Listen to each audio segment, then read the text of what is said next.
Hello and welcome. You're watching Express News with me, Manmohan. It is our show in which we take you through the top 100 news stories of the day.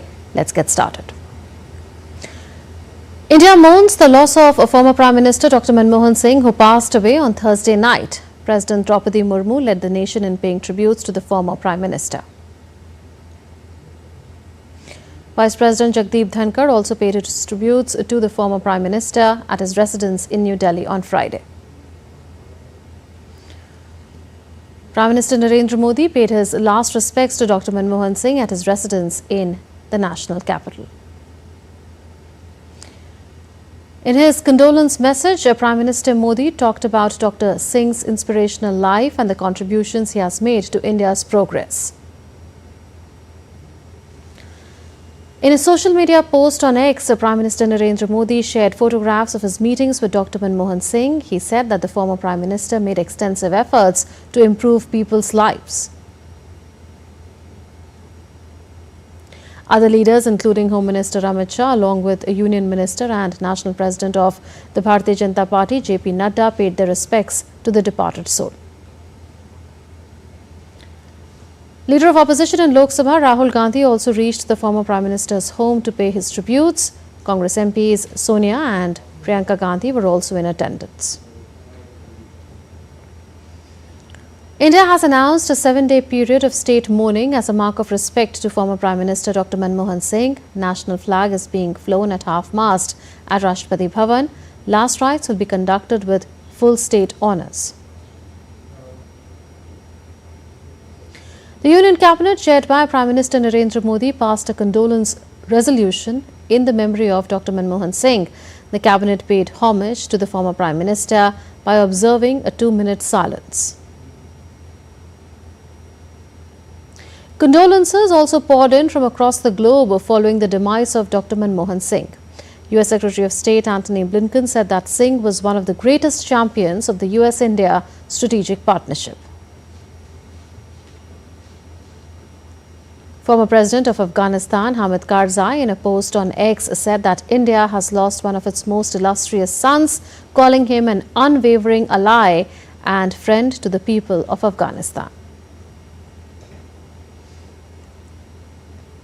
Former Maldivian President Mohammad Nasheed wrote on X that he found the former Prime Minister as a benevolent father figure and a good friend of Maldives. Bhutan's Prime Minister Tshering Tobgay also expressed condolences, calling Dr. Manmohan Singh a remarkable statesman and a cherished friend of Bhutan. President of France Emmanuel Macron, in a post on X, called Dr. Singh's demise a loss for India. Former Prime Minister of Canada Stephen Harper also expressed grief over the death of Dr. Manmohan Singh.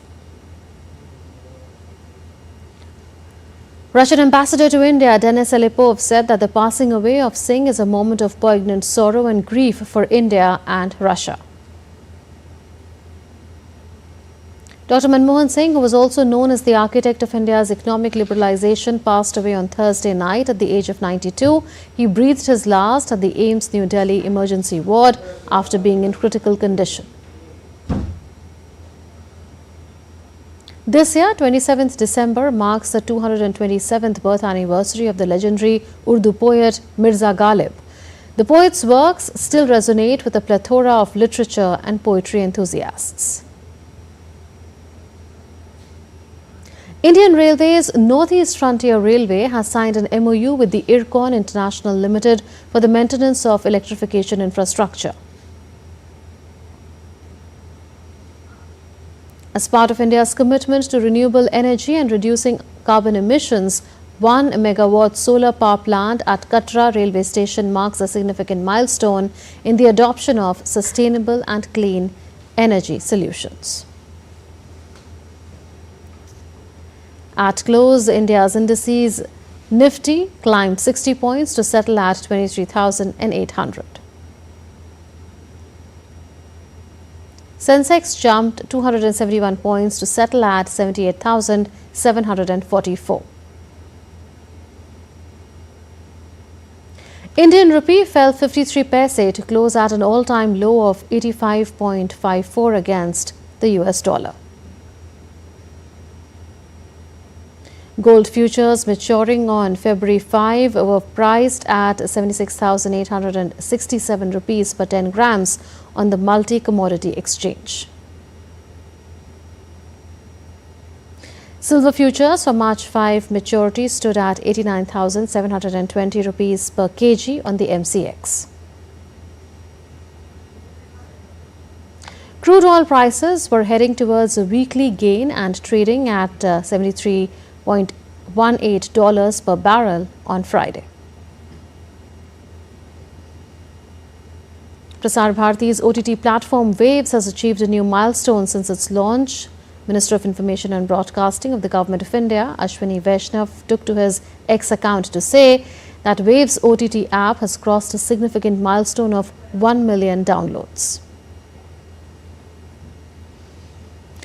Japan's government has approved a record 115.5 trillion yen or $730 billion budget for the next financial year starting April 2025, significantly ramping up spending on social welfare and defense. The budget includes 8.7 trillion yen for defense spending, with social security spending allocation of around 38.3 trillion yen, up from 37.7 trillion the previous year. Rising prices for essentials like food have squeezed Russian budgets, impacting holiday spending. Many are cutting back on festive expenses as inflation erodes purchasing power. This comes despite traditional year-end spending increases for New Year celebrations. India's External Affairs Minister Dr. S. Jaishankar is visiting the United States, where he met U.S. National Security Advisor Jake Sullivan and discussed current regional and global developments. South Korea's parliament impeached acting President Han Duck-soo on Friday. The move came after he declined to immediately appoint 3 justices to fill vacancies at the Constitutional Court. Israel struck multiple targets linked to Houthis in Yemen, including Sana'a International Airport, leaving at least 6 people dead. The Israeli military said it also targeted military infrastructure at ports on Yemen's west coast and 2 power stations. Israeli Prime Minister Benjamin Netanyahu vowed to continue its mission until it was complete. Defense Minister Katz added that Israel will continue attacking Houthis to remove threats to the state of Israel.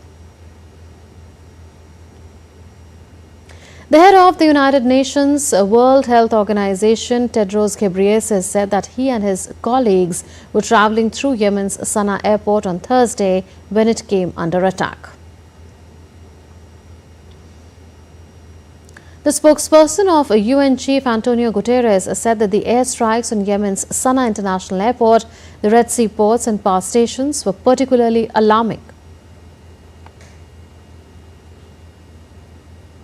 Syria's new de facto leader, Ahmad al-Shara, met with Iraqi intelligence chief Hamid al-Shatri in Damascus on Thursday.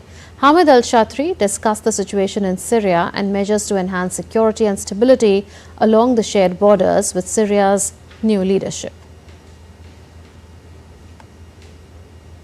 Russian President Vladimir Putin said Russia welcomes Slovakia's proposal to host peace talks with Ukraine, emphasizing Moscow's commitment to resolving the conflict.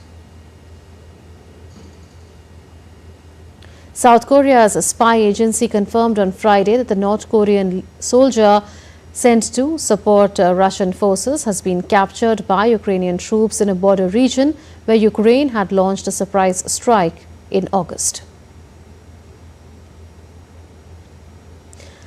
Panama's President Jose Raul Molino denied on Thursday that there are Chinese soldiers in the canal that crosses the country in response to recent comments by U.S. President-elect Donald Trump, who has accused Chinese soldiers of illegally operating the canal. UN Secretary General Antonio Guterres has urged Mozambique's political leaders to ease tensions that led to civil unrest linked to October's disputed election. A recent prison riot in the country's capital, Maputo, resulted in 33 deaths and 15 injuries. Azerbaijan set up a special commission and sent its delegation to investigate causes and all the details of the plane crash in Kazakhstan. On Thursday, Azerbaijan observed a day of mourning for victims of the passenger plane crash. Azerbaijan's airlines said on Friday that it was suspending flights to 7 Russian cities. Airlines would continue running flights to 6 major Russian cities, including Moscow and St. Petersburg. Croatia's incumbent president and a candidate backed by the governing party look set to go through to a second round after voters cast their ballots in a presidential election on the 29th of December. Finnish authorities seized the Russian-owned ship Eagle S in the Baltic Sea on Thursday, suspecting it caused a major disruption to critical infrastructure. Tragedy struck a Sydney to Hobart yacht race on Friday, with 2 sailors killed in separate incidents, marking the first fatalities in the prestigious race since 1998. France has handed over its first military base in Chad during a phased withdrawal. The move follows Chad's decision last month to end military cooperation with its former colonial power. As per state media, China's Coast Guard conducted patrols around the Scarborough Shoal in the South China Sea on Friday to safeguard China's territorial rights. Belgium will in January become the first European Union country to ban sales of disposable vapes because of concerns about their use among children and environmental damage they can cause. NASA said on Friday that its Parker solar probe was safe and operating normally after successfully completing the closest ever approach to the Sun on the 24th of December. The Parker solar probe was launched in 2018 and has been gradually circling closer towards the Sun. We'll take a breather at this point in time. We'll be right back here on DD India with Express News. Stay tuned.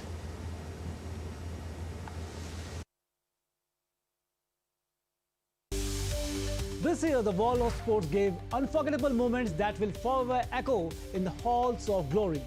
From Paris Olympics 2024 to India's trailblazing success at the Paralympics, chess prodigy Gukesh conquering the world. India ended a long way to bring home the T20 World Cup glory. And on the European stage, Spain proved their dominance yet again.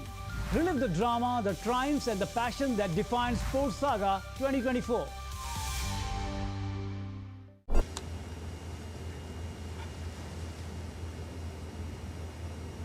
Welcome back. You're watching Express News with me, Manmohan. Here are more stories. A relentless series of atmospheric rivers is slamming the U.S. Pacific Northwest with strong winds, heavy snowfall and coastal flooding. Avalanche warnings and travel advisories are in effect. The severe weather in U.S. Pacific Northwest is expected to persist further before calming after Sunday. India's Delhi witnessed widespread rainfall in the early hours of Friday morning, further affecting temperatures. The minimum temperature was recorded at 12 degrees Celsius, while the maximum is likely to settle at 20 degrees Celsius. India's weather officials have forecast heavy rains and strong winds for December 27th and 28th for New Delhi. The air quality has been forecast to improve further on Friday. India's Met Department has also issued a yellow alert for multiple districts of Maharashtra, indicating possibilities of thunderstorms and light to moderate rainfall from the 26th to the 28th of December. Extraordinary snowfall blocks road to Bosnian village. The snowfall had stopped on Wednesday, but many roads remained blocked, cutting off access to towns and villages. More than 200,000 homes across Bosnia and Herzegovina were without electricity after snowstorm caused widespread disruption across several Balkan countries. In neighboring Croatia, emergency crews said they rescued 48 people who had been buried in the snow.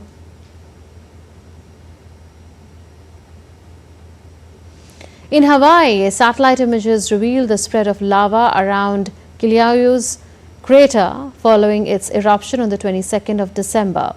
The volcano remains under orange alert as volcanic gases pose ongoing risks. Peru declares emergency after a crude oil spill near the Talara refinery. Cleanup efforts are underway to restore the affected area. The Peruvian government has also approved an immediate and short-term action plan for the cleanup. Approximately 10,000 square meters of ocean water and 7 beaches have been contaminated, damaging wildlife and halting local fishing. Indonesia is sending humanitarian aid to Vanuatu, an island country located at the South Pacific Ocean. This comes after a devastating 7.3 magnitude earthquake affected 80,000 people. An advanced team from the National Disaster Mitigation Agency is already on site preparing logistics for aid delivery. Indonesia's assistance includes rescue teams, clean water, health services, and rebuilding vital infrastructure. 25 hot air balloons soared over the skies over Pokhara as organizers kicked off Nepal's first ever international hot air balloon event. The 9-day event, running from December 24th of this year to the 2nd of January 2025, is being held in Nepal's Pem region, known for its scenic beauty and adventure opportunities. World's largest indoor ski resort continues to captivate visitors and ski lovers across the world. It was opened in September this year. The park features a vertical drop of nearly 60 meters indoors, which allows skiers to have an alpine skiing-like experience. Spanning about 350,000 square meters, the indoor ski resort in Shanghai incorporates dining, accommodation, entertainment, and a shopping with Nordic-inspired design. Ice flowers bloom on northwest China's Boston Lake in recent days. Plummeting temperatures have given rise to intricate patterns of frost resembling beautiful flowers on the frozen expanse of the lake.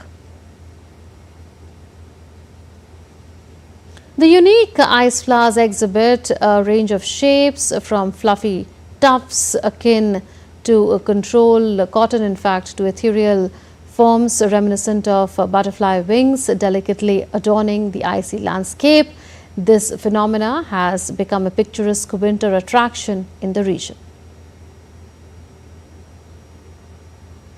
China's National Cultural Heritage Administration released some key archaeological findings of the several ancient capital ruins.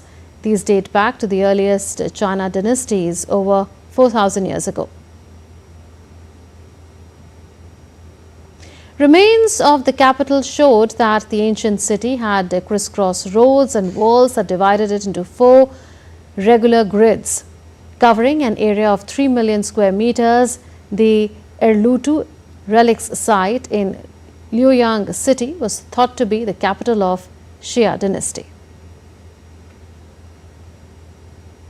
A Ukrainian village opened for Christmas in the heart of Brussels.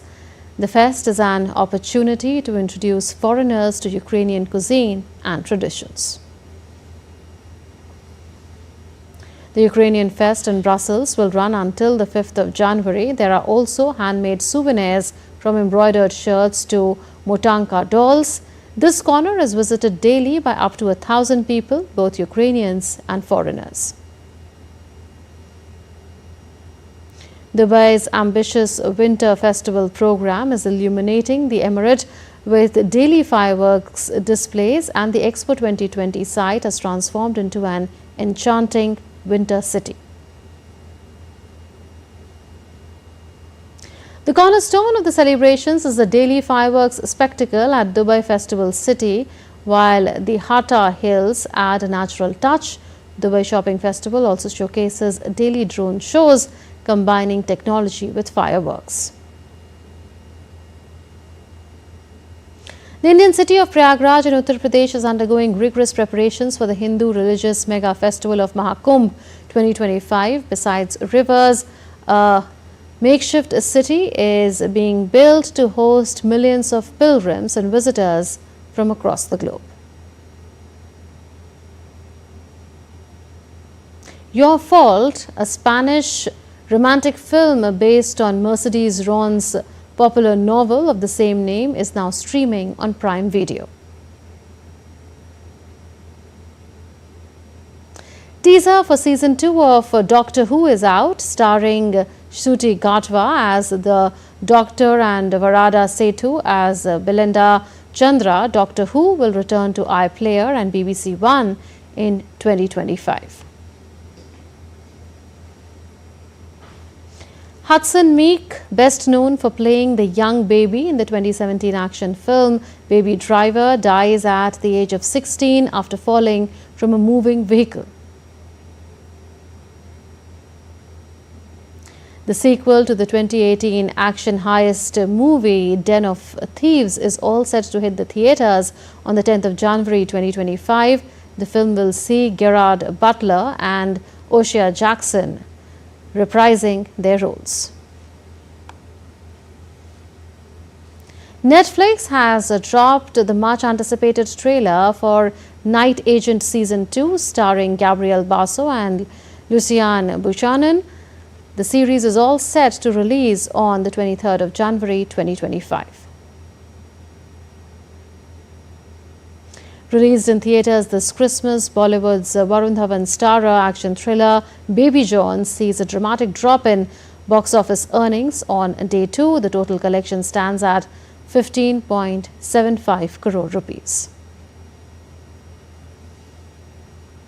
Bollywood superstar Salman Khan turns 59 today, marking nearly 4 decades of dominance in the entertainment industry.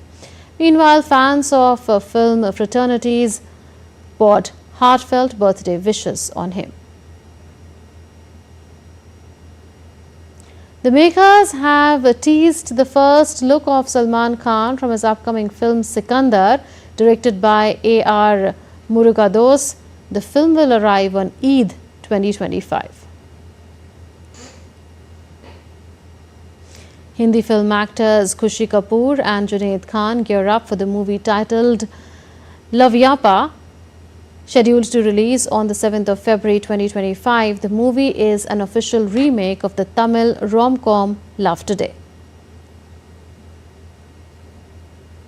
Despite multiple new releases, Pushpa 2 remains unaffected. The movie emerged as an all-time blockbuster with 740 crores. India reached 164 for 5 at stumps on day 2 of the Melbourne Test against Australia after losing 3 quick wickets late in the day. Earlier, India bowled out Australia for 474 runs in the first innings in the Melbourne Test on Friday. Steve Smith has recorded most hundreds against India in the Test history when he slammed his 11th century in Melbourne on Friday.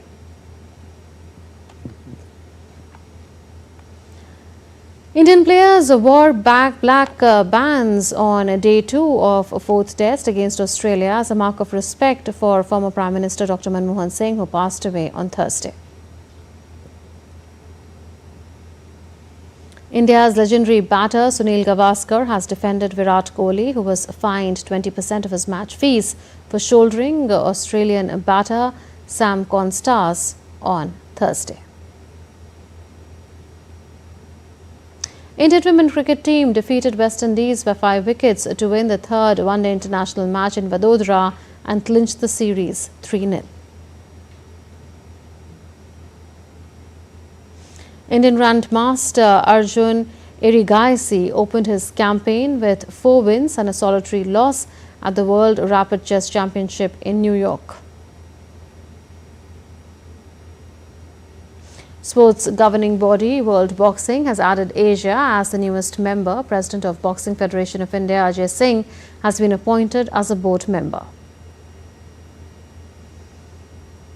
Manchester United went down 2-0 at Wolverhampton Wanderers in the Premier League match. Liverpool came back-to-back Leicester City 3-1 and opened a 7-point lead at the top of the Premier League table. Manchester City continued to struggle as they managed 1-1 draw against lowly Everton at the Etihad Stadium in their Premier League match. Elena Rybakina guided Kazakhstan to a 2-1 victory against Spain in her United Cup debut in Perth. She defeated Jessica Monero 6-2, 6-3 in the singles match. Former world number 1 Simona Halep will skip the Australian Open due to pain in her knee and shoulder. World number 3 Coco Gauff says she has decided to start her season at the United Cup instead of her happy hunting ground in Auckland.